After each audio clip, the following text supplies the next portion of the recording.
राज्यातील शिक्षकेतर कर्मचाऱ्यांच्या सुधारित आकृतीबंधाच्या संदर्भात शालेय शिक्षण व क्रीडा विभागाचा आजचा हा शासन निर्णय अत्यंत महत्त्वाचा असा आहे. सदर शासन निर्णय राज्यातील मान्यताप्राप्त खाजगी अंशतः पूर्णतः अनुदानित माध्यमिक व उच्च माध्यमिक शाळांच्या संदर्भातला आहे. या शासन निर्णयामध्ये शिक्षकेतर कर्मचाऱ्यांच्या संदर्भात कोणती महत्त्वाची माहिती दिलेली आहे ती आज आपण या व्हिडिओच्या माध्यमातून जाणून घेऊया. आत्मीय शिक्षक बंधू आणि भगिनींनो, नमस्कार. मी माझ्या शैक्षणिक यूट्यूब चॅनलमध्ये आपल्या सर्वांचं सहर्ष स्वागत करतो. आजच्या या व्हिडिओमध्ये आपण शालेय शिक्षण व क्रीडा विभागाचा 18 फेब्रुवारी 2026चा एक महत्त्वाचा शासन निर्णय जाणून घेऊया. अशाच प्रकारचे विविध शासन निर्णय जाणून घेण्यासाठी माझ्या या यूट्यूब चॅनलला लाईक करा, सबस्क्राईब्स करा अशी नम्र विनंती मी आपल्याला या व्हिडिओच्या निमित्ताने करतो आहे. सुरुवातीला 3 महत्त्वाचे संदर्भ आहेत आणि त्यानंतर आहे ती प्रस्तावना. संदर्भ क्रमांक 1 येथील शासन निर्णय दिनांक 28/1/2019 अन्वये राज्यातील खाजगी अनुदानित अंशतः अनुदानित माध्यमिक व उच्च माध्यमिक शाळांमधील शिक्षकेतर कर्मचाऱ्यांसाठी सुधारित आकृतीबंध लागू करण्यात आला आहे.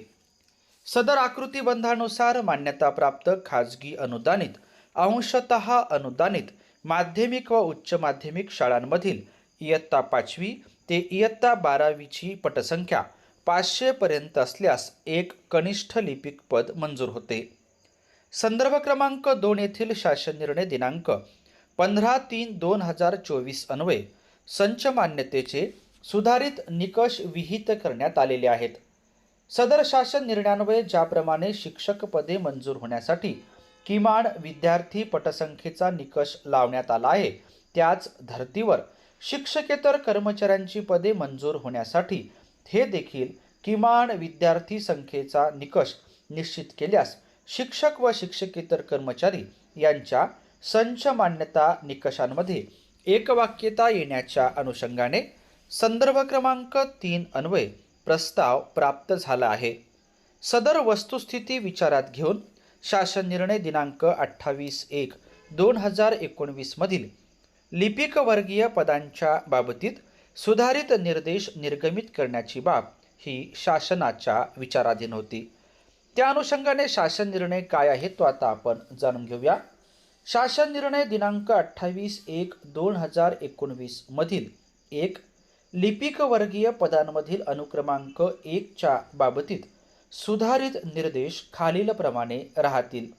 अनुक्रमांक 1 विद्यार्थी संख्या 5वी ते 12वीची पटसंख्या. शासन निर्णय दिनांक 15/3/2024 नुसार किमान 3 शिक्षक अनुज्ञेय होत असल्यास कनिष्ठ लिपिक 1, वरिष्ठ लिपिक 0 आणि मुख्य लिपिक 0 अशा प्रकारचा हा सुधारित निकष आहे. उपरोक्त निर्देश वगळता संदर्भाधीन शासन निर्णय दिनांक 28/1/2019 मधील उर्वरित सर्व निकष आदेश कायम राहतील. सदर शासन निर्णय महाराष्ट्र शासनाच्या संकेतस्थळावर उपलब्ध असून आपण तो सांकेतांक क्रमांकाच्या सहाय्याने पाहू शकता. शासनाचं संकेतस्थळ आणि सांकेतांक क्रमांक आपल्याला स्क्रीनवर दिसतो आहे. शिक्षकेतर कर्मचाऱ्याच्या अनुषंगाने हा एक महत्त्वाचा असा शासन निर्णय आहे. सदर शासन निर्णय आपण या ठिकाणी जाणून घेतल्याबद्दल आपल्या सर्वांचेच मनापासून धन्यवाद.